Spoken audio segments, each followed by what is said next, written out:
In this video, I'm going to show you the best smartphones to buy under 15,000 in the Philippines.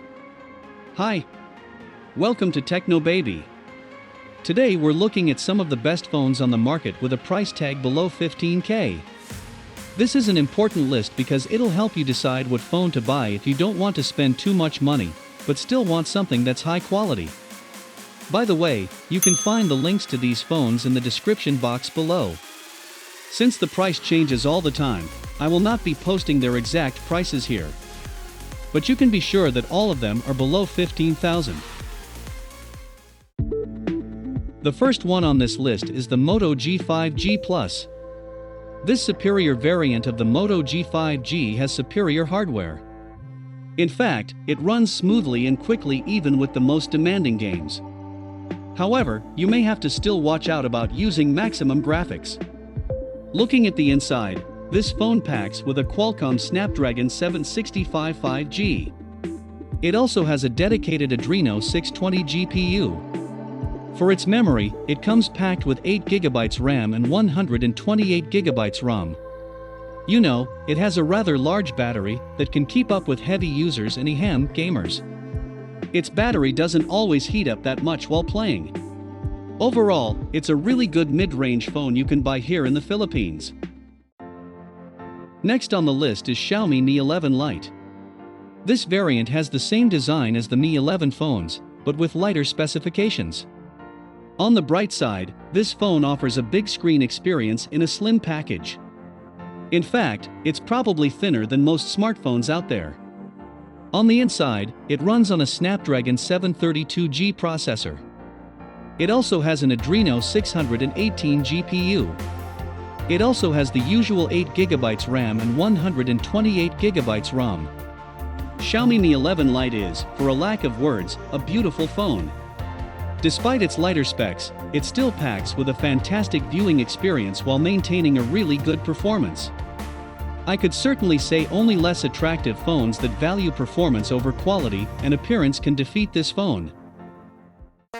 Coming in on the third position is the Samsung Galaxy A51. You know, we really can't talk about smartphones without involving Samsung, right? Anyways, if you can't afford the Galaxy S21, this is the most likely substitute you can buy. Like the more recent models, it comes with a vibrant AMOLED display and the same software that runs on the Galaxy S21 series. On the inside, this phone runs on Exynos 9611 octa-core processor. It also has a dedicated GPU, the Mali G72 NP3. For the memory, it comes with 6GB RAM and a choice of either 64 or 128GB ROM. Samsung Galaxy A51 is close to higher Samsung phones. Just mind that, of course, it has lesser performance than them. I'm looking at you, S21.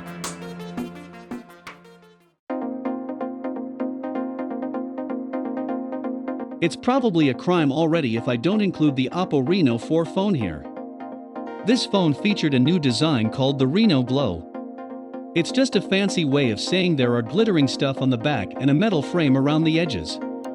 Now, the display on this phone is really beautiful. Yes, it may not have the most brilliant screen, but it's pretty good once you see it in person. On the inside, it runs on a slightly lower CPU, the Snapdragon 729G octa-core processor. But its GPU is Adreno 618, similar to the Xiaomi Mi 11 Lite. It also has 6GB RAM and a choice of 64 or 128GB ROM. For everyday activities, the Reno4 can do them all effortlessly.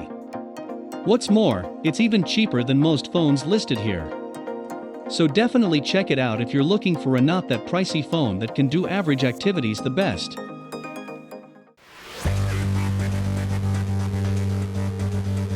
Last but not least is the Redmi Note 10 Pro 5G. This phone achieved the three most important specs of a phone: having a big display, a really good camera, and a long battery life. To add fuel to the fire, its appearance makes it look more expensive than it usually is. On the inside, it runs on MediaTek MT6891Z 5G octa-core. A bit harder to pronounce, I know.